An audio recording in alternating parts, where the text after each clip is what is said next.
we are on podium watch today in State College. As you may have heard, over the weekend, Penn State University fired head coach James Franklin. And there is a lot of different things to talk about with this action. Many people are talking about the buyout. Coach Franklin is owed somewhere in the neighborhood of $50 million. I'm going to say that again, $50 million. If there isn't a negotiated settlement, it'll be the second highest payout ever for a college football coach. The other thing that's very interesting about this payout, apparently in Penn State history, in 100 years, they have not fired a coach for lack of ability. Certainly many things have happened to make a change, but in 100 years, in a full century, a coach has not been fired because of lack of ability. Very interesting. While we wait for the podium, we are going to stay right here. One of the things that I want you to see are the roads. In some areas, it is Indigenous Peoples Day, and so kids have off from school. In New Jersey, most of it, the kids are in school. What's interesting here is that cars are certainly taking a risk. You see this car right ahead of us. It's a Tesla Cybertruck. We always tell people when it does rain, turn around, don't drown. What's interesting here is that this driver can clearly see that there is water there, and looks like there might be some kiddos in the back. Certainly children love to see a splash. Hello there. But not the best idea, certainly not on live television. As you can see, that's 47th Street. The issue here, as you see, the truck just drove by, and so it will be rippling and rippling and rippling. People who live in and around Ocean City are aware that some of these back roads, these back bays do flood. If you're a resident that's here all the time, all year long, or certainly in the summer, this is something that you are familiar with. I can tell you for about 4 hours, we were actually on the beach at the boardwalk. The concern there is the beach erosion. Many people are estimating that there is at least 3 feet of sand that is gone. And so certainly they're gonna have to fix that in the next year, and it'll actually be less than a year if you do the math. Memorial Day will come quick. All right, right now what we're gonna do is we are gonna go to State College. The athletic director, Pat Kraft, the man who basically made the decision to fire Coach James Franklin, is at the podium now. And we will be forever grateful to him and his family. We wish them nothing, and I mean this, I wish them nothing but success in the next chapter of their lives. That said, at Penn State, we hold all our programs to the highest standards in our shared pursuit of excellence. My job is to evaluate everything and make hard decisions for what is in the best interest of our athletes, our program, and our department. Football is our backbone. We have invested at the highest level. With that comes high expectations. Ultimately, I believe a new leader can help us win a national championship, and now is the right time for this change. Terry Smith will serve as our interim head coach. Terry's a proud Penn Stater. He helped build this program as both a player and a coach, and he understands what it means to wear the blue and white. I am confident, and I can tell you he will pour his heart and soul into this role, and our players and fans deserve nothing less. The search. We're going to continue to conduct a national search. Our next coach will be someone who embodies everything Penn State stands for: integrity, accountability, toughness, humility, and an elite motivator. We'll find a coach who can achieve excellence at the highest level, doing it with confidence and conviction. Recruiting will always be a pillar here. We want someone who will attract elite talent, retain players in the NIL era, and make Penn State a destination. This is also about the modern era of college football. Our next coach needs to be able to maximize elite level resources, attack the transfer portal, and develop at the highest level. This person has to fit Penn State. They need to represent the toughness, the blue collar work ethic, and the class that defines this institution. We want someone who honors our tradition but isn't afraid to evolve, someone who understands the weight of we are and leads us forward with a vision of championships. The right coach will rebuild the unity and pride that defines this historic program. And they will ignite this fan base around a shared belief that we're capable of greatness and we're going to do it the right way. And we are the best program in the country. We have made significant investments in this program. We compete in the best conference in the country. And we have the best fans and alums in the country. With a renovated stadium on the horizon, I have nothing but confidence in our future and in our ability to attract an elite leader for our Penn State football program. And finally, to our fans, alumni, and community, we all need each other. We all need your support. And all our focus, let me repeat, all our focus should be around the young men in Lash right now who wear the blue and white. We have a lot of football left. They deserve every ounce of our support. At that, I'll open it up for questions. Use the raise your hand feature. We're going to start with Ralph Russo and then go to Rich Scarcella. Hey, Pat, thanks for doing this. Can you get into it all, the structure of the buyout and how it could be paid out with James? No, I know that was going to be the first question. And look, I'm not going to get into the financials. What I will tell you about the buyout, this is an athletics issue. This is not the institution's issue. So we in athletics are covering all the costs. I just want that to be known. So we are absorbing all the costs associated with this. As it gets to structural, how it's paid, I'm not going to get into the details of that. And I'm not going to get into the financials either. We'll go to Rich Scarcella and then we'll go to Mike Gross. Thanks, Chris. Pat, when did you reach this decision? And considering your relationship with James, how difficult was it? Rich, I appreciate that. You know, I'm going to be very transparent with y'all. This was extremely, extremely difficult. It's been a very difficult 48 hours.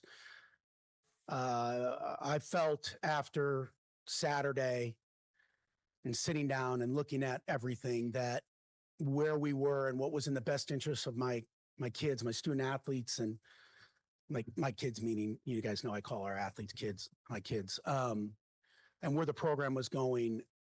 That this time we just had to make the hard decision. And look, at it, as all of you know, as leaders, when you lead an organization like this, when you've made the decision, you have to make the decision with a whole heart and with conviction. And so, you know, I was going to sleep on it on Sunday, and but I knew it was the right course of action for us as a program, and more importantly for the team. So that's kind of how it transpired. You know, you take data, right? This is not a 3-game thing. This is really diving into where we were as a program. What is the trajectory of this program? And you all know, and I'm not shy to admit it, I'm here to win national championship. And I believe our fans deserve that. And I wake up every day trying to achieve that goal. So long-winded answer, Rich, it was kind of on a Sunday. Hey, this is probably the time. We'll take 2 more from Zoom. We'll go Mike Gross and then Brandon Marcel. Hi, Pat. Thanks for your time. Wondering about doing this 6 weeks into the season, making this move in the middle of the season. And particularly since you used the phrase in your opening statement, rebuild the unity and pride. Had this gotten to a point where you're looking at the football program and saying, this is untenable going forward? And what led you to that conclusion other than what's on the scoreboard? Yeah, no, I think, Mike, you're right. When you make these types of decisions, and we make big decisions all the time. I make decisions that no one really knows about our athletes and where we're going and all that. But anything this significant just doesn't come on a whim. And you have to have scenarios in your, and we do. How is this going to go? What if this happened? But looking at where the program was and where it is and where we want to be as a program, I just felt there was no other course. And I felt it was time. Now, remember that we're in a different era of football. And there's a lot of things that come with this new era and transfers and everything. And so that probably was down the road in the thought process. But I did feel like for our student athletes and the staff and the program and our fans, there wasn't a choice. There wasn't more. And by the way, when you make that decision, you make the call. I have to be the leader. I have to make hard decisions. And so that's why I felt like it was appropriate. Go Brandon Marcello, and then we'll come into the room for Mark Brennan. Pat, thank you for doing this today. I was wondering, across college sports, we've seen buyouts and guaranteed contracts kind of exploding and the money continues to rise.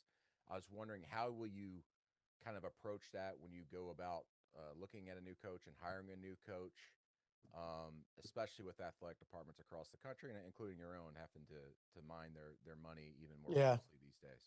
No, I think it's a great question, Brandon. You're right. When all these contracts were signed, the use of the money going to rev share and all the other pieces that are involved, you have to process the financials in such a different light. And so, quite honestly, when you get into a search and you start to have those hard conversations, hey, what do you envision this program? How do you envision this program looking? How do you envision winning a national championship? I mean, the facts are the facts. Like, you got to recruit at a high level. And now the transfer portal, you got to be able to recruit in the transfer portal at a high level. And so how do you use your resources in the right way in building a roster that compete for a national championship, Brandon? I am very blessed, and this, I don't have anything to do with this, I don't believe, to be the athletic director at Penn State. We are blessed because of our fans, our alums, and the support we receive, that we can do more than most, and that we have elite resources here. And so that allows us to be able to have real conversations and put our resources to the test in the best direction. Go Mark Brennan, then we'll go Jake Trotter. Pat, obviously recruiting ramifications from this. What are you doing, you personally, to mitigate what's been going on, and how are you discussing with Terry and the staff how to handle the situation? Look, none of that is surprising, right? And by the way, I mean, the recruiting world has changed. I mean, student athletes are flipping and going everywhere. And look, I'm not going to be naive. I probably know that every Power 4 conference, every Power 4 team has reached out to our student athletes already. I'm not naive to say that that's where the industry is. But what I will tell you is Terry and I talked. And one of the reasons why I was comfortable in doing this now is because of Terry. Terry's an elite recruiter. Terry has relationships with those kids. And Terry and I first, we talked about many things. But that is a part of it. And we've got to continue. I think what we will show is that we're big. We're such a big and historical program that we are going to weather the storm. We have weathered far worse than this. And so I think once Terry gets settled in, now let's just talk about me. And our coaches know this. I'll talk to any recruit, whether it's fencing, football, wrestling, basketball, volleyball, I don't care. And I will continue to be very active in that process. I will say right now for me, I'm just going to be very honest. I'm less worried about 27 kids and more worried about my kids in the locker room right now. That's my focus. Terry has a great staff that he will lead to deal with the recruiting issues. None of it is surprising. But right now, I want to make sure that we're prepared to go and get after Iowa. Jake, and then Bob. Yeah, Pat, you said this. All right, so there you see that's the athletic director, Pat Kraft, up at Penn State University, and candidly handling all of the questions with decorum and a straight edge, right? Because the first question out of the box was about that close to $50 million settlement. And what he said was athletics will take the brunt of that and that the students won't. As you can only imagine, that's been the number one question. You know, will tuition have to go up? Will the students somehow have to face this financial burden because of his decision? And again, Pat Kraft saying absolutely not. The other big question, as you may know, many of the big commitments over the weekend, 2027 guys, 2028 guys have pulled back, 2026 I should say. They said, you know, they're going to change their commitment status, and he clearly is ready to handle that as well. He used some words that are pretty telling as we are here, Fox 29 live at noon. He said, weather the storm. And that's what we're doing right here in Ocean City, New Jersey. One of the reasons why I'm down here is that it's an important story to tell for the region. And not just the region, from Newport, Rhode Island down to the Outer Banks, they're experiencing this storm in different ways. Certainly we care most about New Jersey, Delaware, and Pennsylvania. So I'm going to bring in Sue Serio. I know you've been working all day. Thank you so much for staying. It's a light drizzle, less wind, but still a lot of water ponding. I'm sure you're not surprised. Not at all. And may I commend you on your segue from weathering the storm at Penn State to the storm here. You did a fantastic job with that. Well, I will tell you this, Jen, and this is one good thing. The worst of the wind has already happened. Now, hi, Jared. Is that his hand there? Yeah, so the worst of the wind has already happened, but we still have a lot of wind to go, a lot of wind gusts. I made a graphic here that says highest wind gusts from yesterday and today, because really this has been such a slow-moving storm.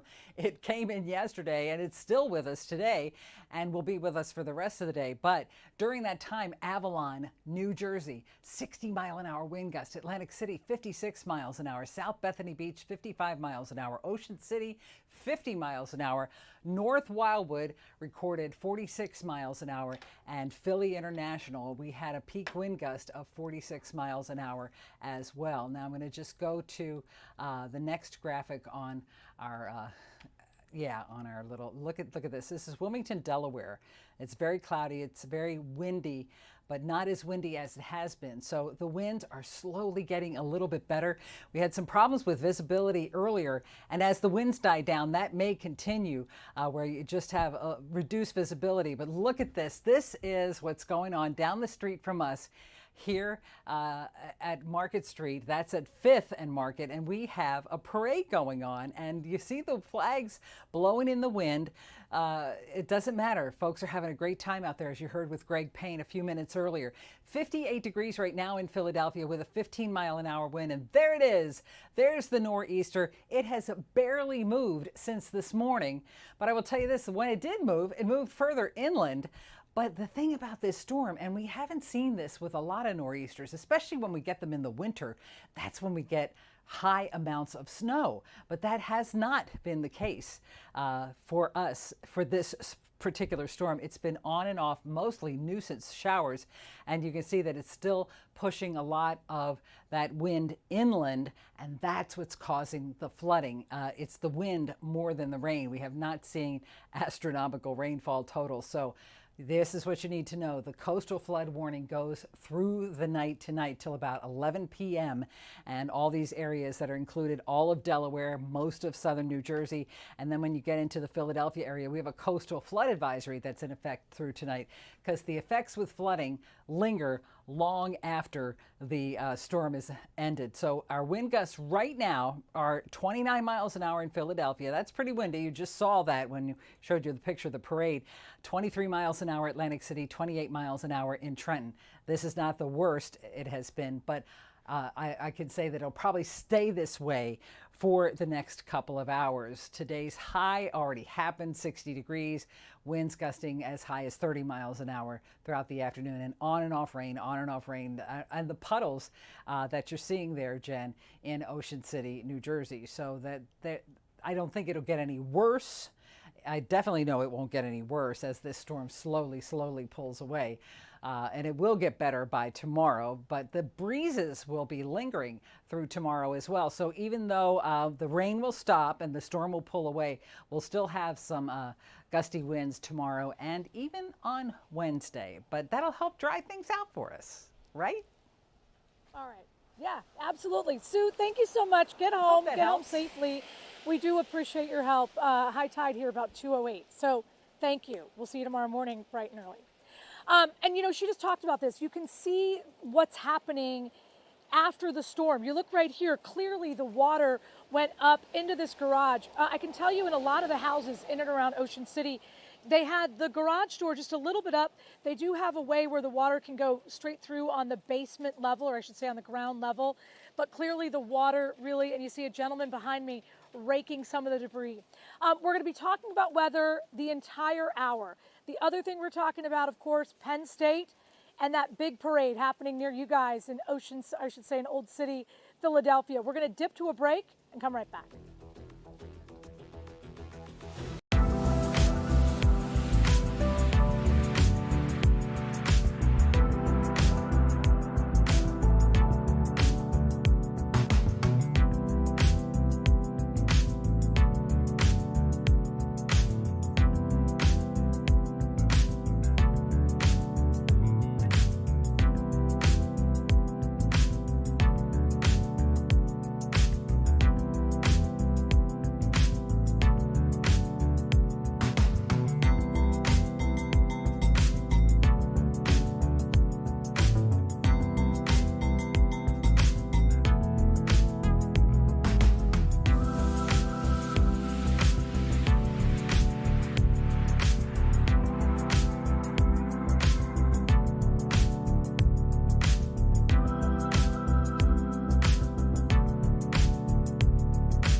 Everybody, I'm Jen Frederick, and this is Fox 29 Live at noon. I am in the Beast. That is our weather vehicle. Why? Because there's a whole heck of a lot of weather. It's a nor'easter up and down the East Coast. We are in Ocean City, New Jersey. The cool thing about this car is that we can literally show you everything. So this is the issue, right? There is ponding in and around the roads of Ocean City, New Jersey. We're going to go in there a little bit, but we are just trying to be just as safe as we tell you guys to be. As you can see, that's a wheel well shot. Certainly we are safe to go through this amount of water, but when we show you different cameras and you can see that there is water literally going up to the front door of many of these homes in and around Ocean City. The crazy thing here, guys, this is actually better than it was. Believe it or not, just a couple hours ago, it was way worse. Here in Ocean City, New Jersey, we talked about this. Many of the homeowners, they're well aware that there is ponding, that there is flooding. When there is back bay flooding or certainly, big storms in the area, they're not really concerned about them. Many of the homes are set up for this. They have they can actually go through the basement or underneath the basement so the water doesn't flood living areas, right? The thing that they are most concerned about is the beach erosion, because certainly it's not only affects livelihood, meaning you can't put a beach on the sand, but it compromises the integrity of the seawall. It compromises the man-made structures there and everything. So this is the reason why we are here live in Ocean City to tell this story to you guys, okay? The other thing that's happening, obviously, there's two other big stories happening that have a local impact on us. There's a 250th parade that's happening in Old City, Philadelphia. It's celebrating the birthday of the Marine and the Navy. The other thing that's happening, obviously, Penn State football lost their quarterback for the season and their head coach was fired. We're going to go back there now. For an incredible 11 plus years of service, dedication to this program, to our student athletes. I've known Coach a long time. He brought me here. You know, we entered this year in year 12 together. I learned so much from him. As a parent, a father, a coach, how to run a world-class program. It's a tremendous opportunity for me to have worked with him. I'm fortunate that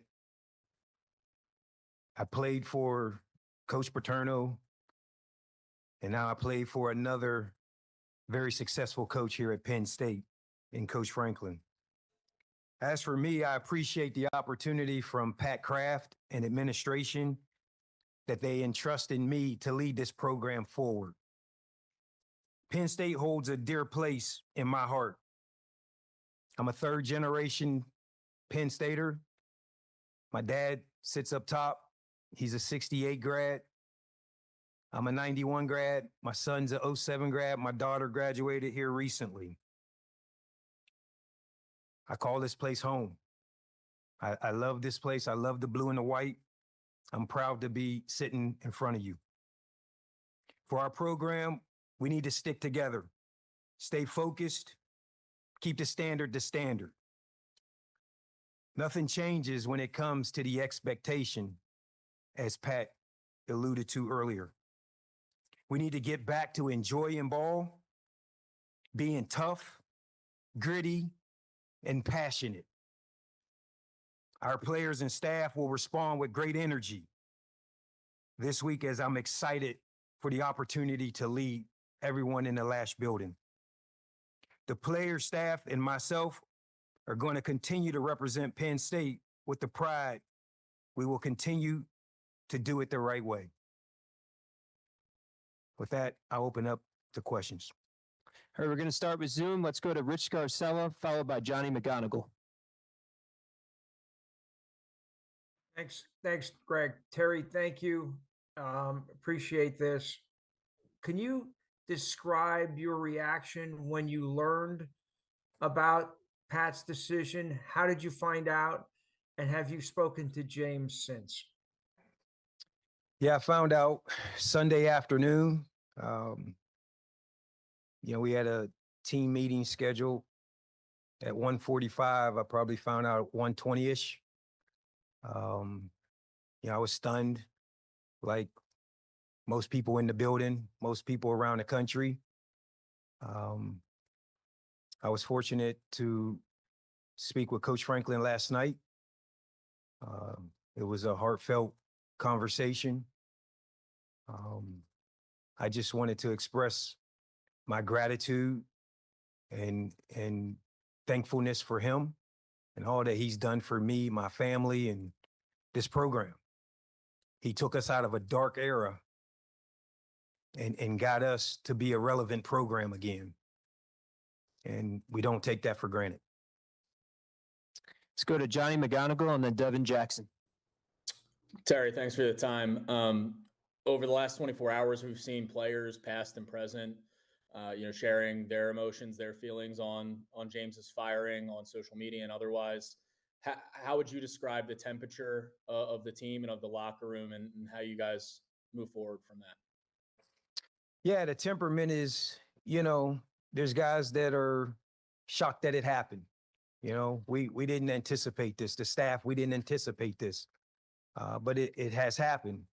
And so, every person that's in the Lash football building, James Franklin brought them there.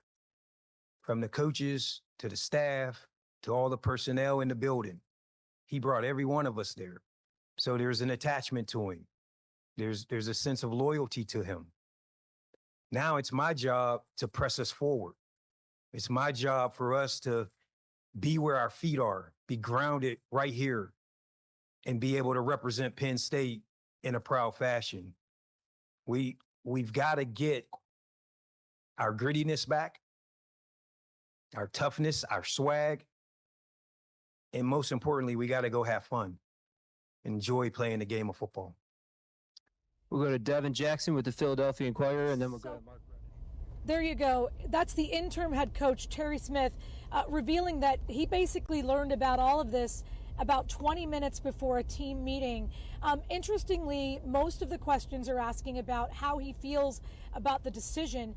As you may or may not, their quarterback, with very little time left in the game, Drew Aller, who's a fifth-year guy, came back to play for Coach Franklin, went out with an injury. And the only thing we got out of Coach Franklin before he was fired is that Drew Aller will be out for the season, and no one has really explained what the injury is or how long or how bad it could be. Certainly, Drew Aller, one of the guys that's looking to be a big part of the draft in 2026. We are in Ocean City, New Jersey. We are live because there is a lot of weather. It is a nor'easter. We're going to take a break and come right back.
Welcome back, everybody. I'm Jen Frederick. This is Fox 29 live at noon. I am inside a weather vehicle that we call the Beast. Why?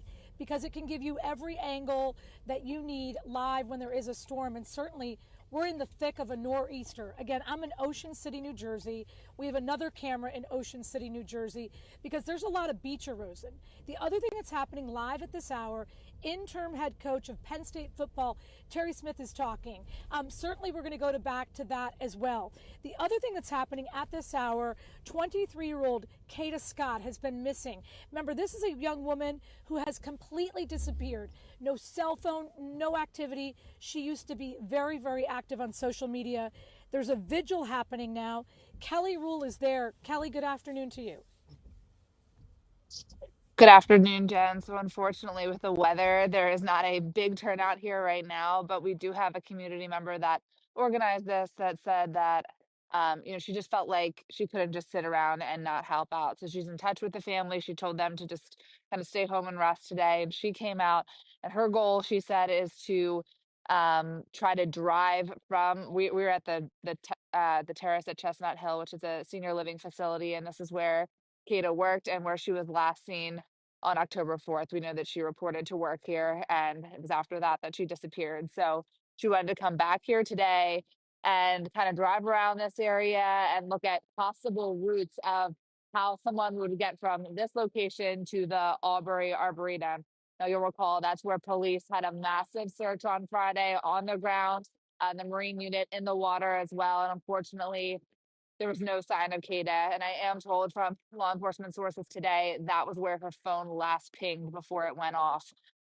You'll recall her car was found here at the senior living facility, but no sign of her phone, no sign of her keys. And like you said, no postings on social media. You can see there is a Philadelphia police car here. There's one up by the front as well. I'm told that's not really for investigative purposes. They're just here to keep the peace because they knew people will be coming back here today to search and gather. So again, a community member is just trying to step up and help, but no major updates today from police. Their work is ongoing. They are working with the FBI, looking at serving some warrants today. They said they're making progress, but no real updates to provide to the community just yet.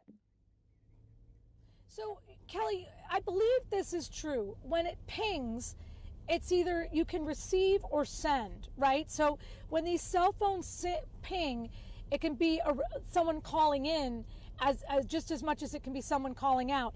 Have they said if maybe the phone was in someone else's car or with someone that may know what happened to her? Has that question been asked or come up in any way? If that's the case, they have not told that. The only information I got about the phone was that they were able to detect that it was at Albury Arboretum before it went off. Now, did it go off and move again? It's unclear. That's, again, part of the investigation, but they just wanted to heavily search that area because that's where it pinged. And unfortunately, no signs of Kada, despite a very, very heavy search there on Friday. All right. Thank you, Kelly. We appreciate the help. It's just a really, really interesting, puzzling, heartbreaking story. All right, back here. We are in Ocean City, New Jersey. We're on 5th Street. One of the reasons we're using the Beast to get from one location to the other is we want to show you the beach erosion we've been talking about. This is Ocean City High School right next to us that you're seeing, the red brick. We want to show you what we're talking about live. We're going to dip to a quick break and come right back.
Hey guys, I'm Jen Frederick. This is Fox 29 live at noon. And what we're doing is giving you a live look at the conditions as they're happening, as they're changing.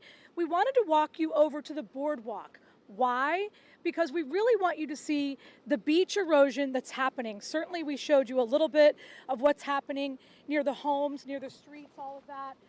But the water is, look at that, Jared, it's coming in underneath the boardwalk. And so one of the things that's been happening here certainly between 6 and 10 feet high. And as we get closer to the water, it gets up. So you can hear me a little bit better. The beach erosion, they about 3, possibly is going.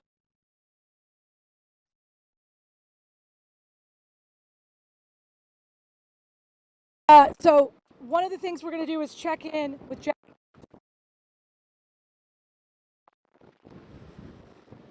Jenny, I believe you're in Sea Isle City.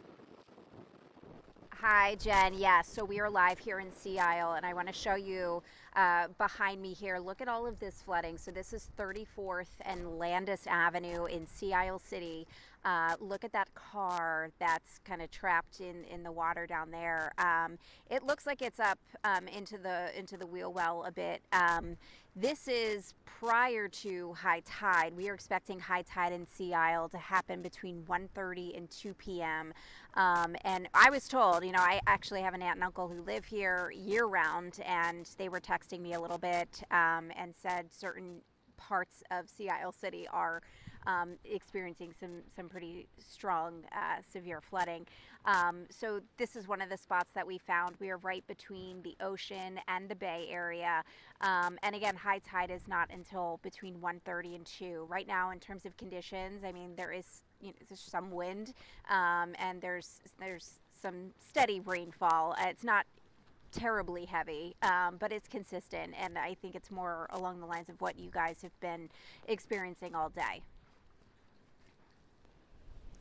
So, Jenny, you know, it is going in and out, in and out. I can tell you now that people are actually on the boardwalk. Are you seeing anyone where you are?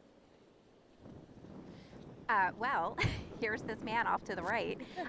We actually just spotted him coming down the roadway. I said, are you checking on your house? Do you live here? He said, no, I'm just checking on the elevator, but maybe he'll talk to us. Sir, hi. So we're live on Fox 29, and I'm just wondering, down here at the shore, are you familiar with, is this a typical picture here when we get storms? Yeah, I think it does. For years and years it's been like this. But yeah, we're just down here trying to make sure everybody's taken care of. Is that elevator working? Yep. Okay. Yeah. What did you make of this storm? Were you prepared for this storm? Yeah, we're always prepared for the storms.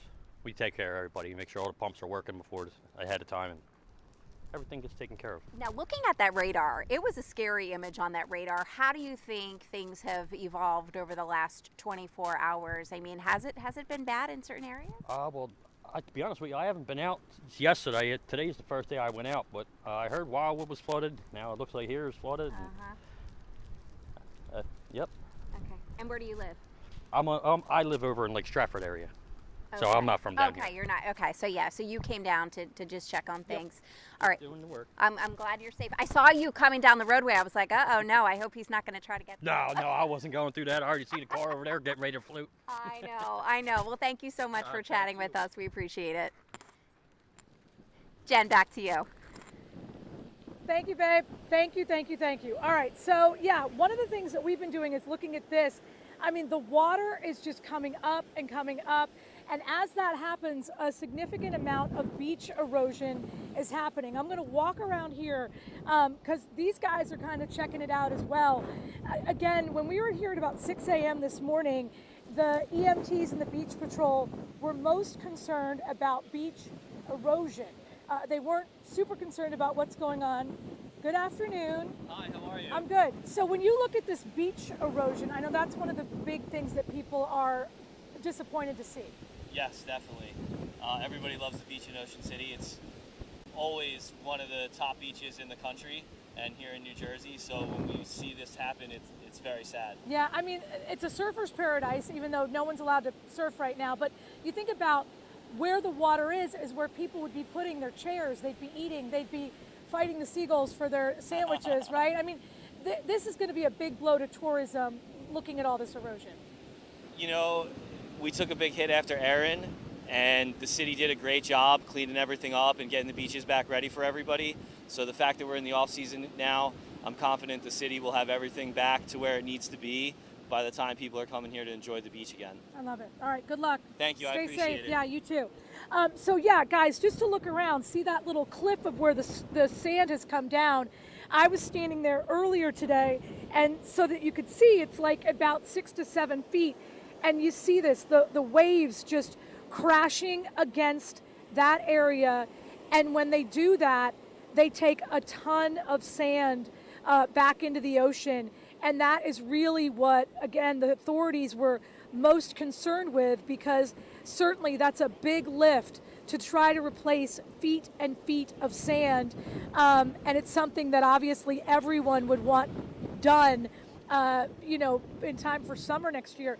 The other thing is you can see the jetty out there, the rocks. They said, you know, a lot of that is not typically exposed. It just, again, gives you an idea of just how bad the storm is. Even though it's a little drizzly, it's a little rain, the erosion is clearly going to be the big issue. And again, right now it's 12:47.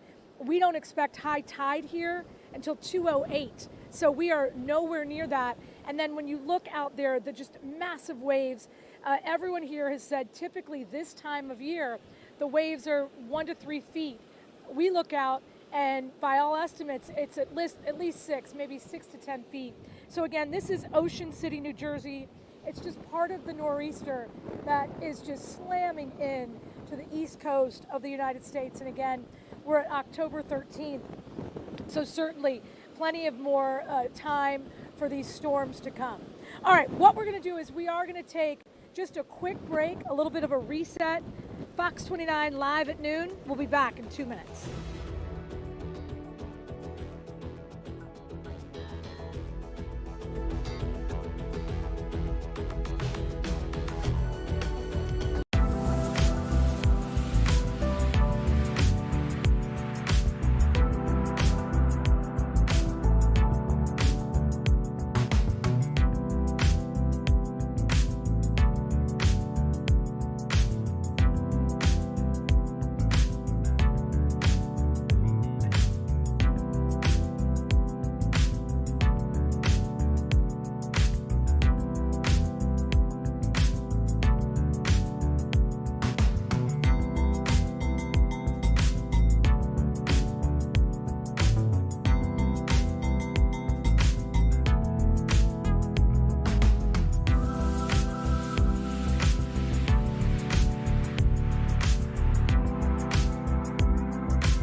Welcome back, everybody. This is Fox 29 live at noon. As you can see, we are live in Ocean City, New Jersey, where there is a nor'easter closing in on this shore point.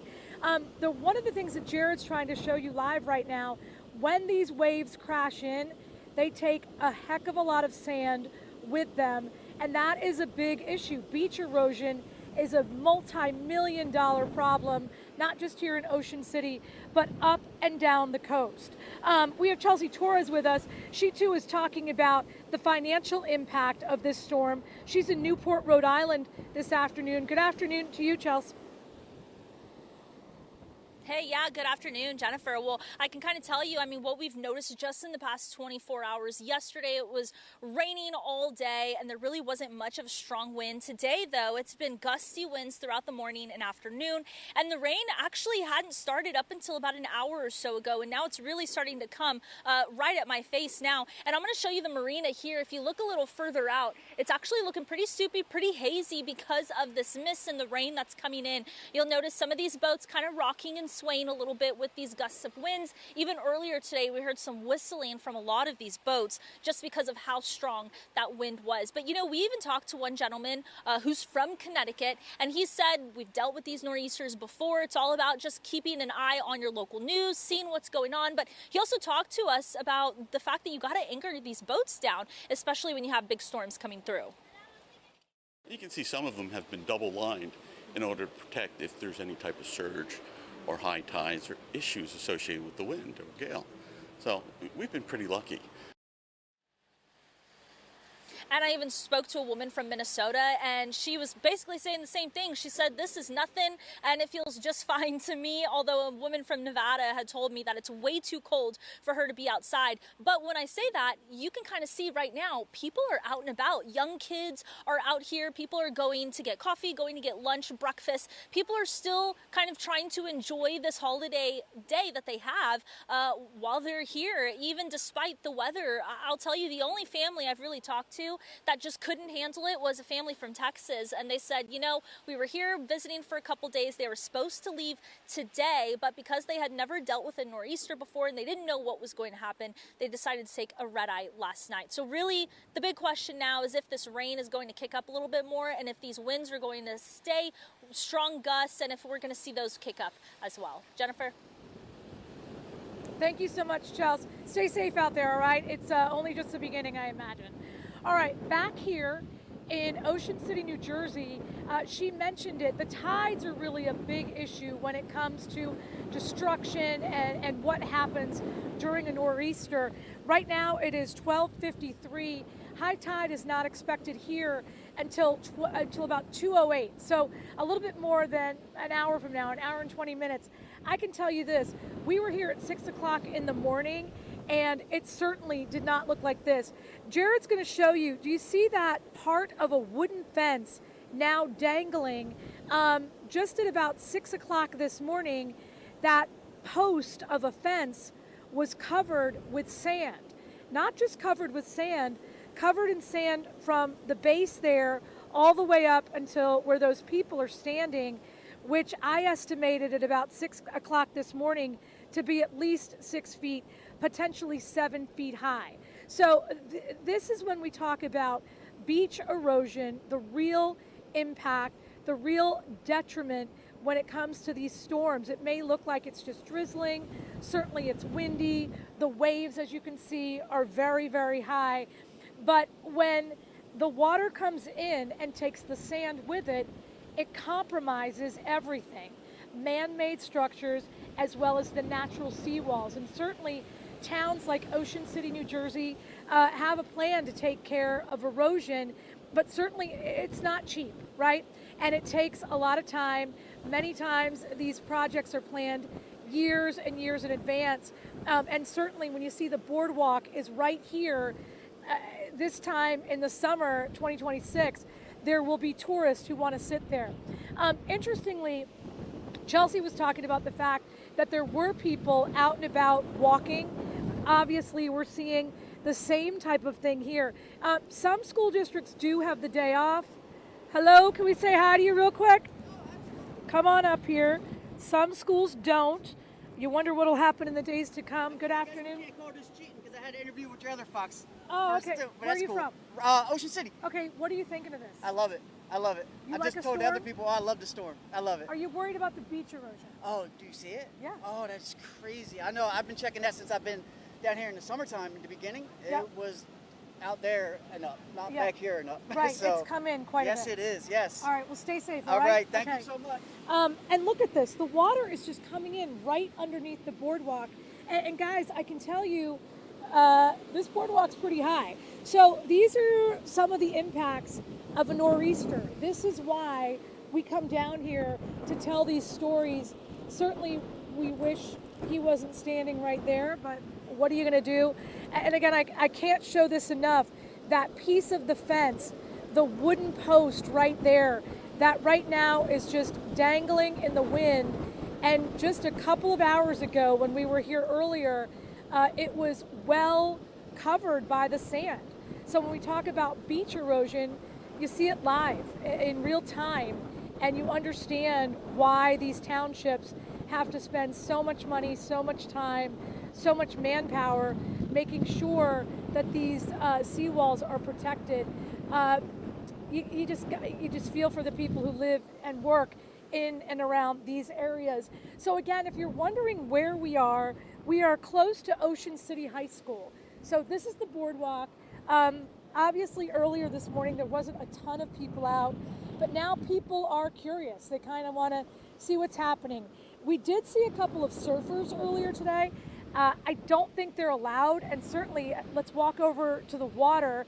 You don't want to surf in these conditions because you see these waves, there's no more room. You know, a month ago, even weeks ago, surfers would be able to surf in the water and there would be beach here. But certainly right now, the water is right here. So when you think about surfers, this could be very, very dangerous for them to even attempt something like this. The good news is at this moment, it's not that cold. You know, Sue Serio alluded to it earlier. When these types of storms happen in the winter, it could be feet of snow. At this moment, the water isn't really that cold. It's about 65 degrees, I was told by a medic earlier this morning. So that makes it, you know, bearable if you have to be out in there for any kind of rescue of any kind. But certainly not ideal. The big, obviously, issue with this nor'easter is the wind, right? Because the wind is really just crashing these waves into the shoreline and creating all of this erosion and destruction, which again, these are multi-million-dollar properties and a vacation spot that you heard. Everyone loves Ocean City, New Jersey. Over and over again, national magazines and newspapers name this one of the best places to bring a family to vacation. So when you see that all of the sand is kind of washed away, and of course, I said you can't surf, but let's walk over here. We have about a minute and a half left. I just want to thank everyone for kind of being with us today. And I want to really say, stay safe. I don't love the idea that there is a surfer out there. I'm wondering if he really checked this out before he decided to come out in these conditions. Certainly there's the jetty. They love to go along the jetty. The nor'easter is still happening up and down the coast of New Jersey and Delaware. Fox 29 is going to keep you updated on all of it. Jenny Joyce is down here. We already saw her. Certainly our entire weather team is going to be on this storm for the duration. Stick with Fox 29 at 5 and 6 o'clock. This is 5th Street, Ocean City, New Jersey. I am curious why that person thinks it's a good idea to go surfing. If you can be home, stay home. You know the rules. Turn around, don't drown. As the tide comes up, so the water will as well. And certainly we want everyone within our area to stay safe. This is Fox 29 News live at noon. Thanks for joining us. We'll see you guys probably in a drier location Tuesday at noon. It's time for the Anthony Cordano Show! Ah! Miserable Monday. Just a horrible Monday. Rainy weekend. It's a shame because it's Italian day today. Italian pride today. Man, it was just this weather, this nor'easter that hit us, and it just laid out the perfect mood for the Delaware Valley.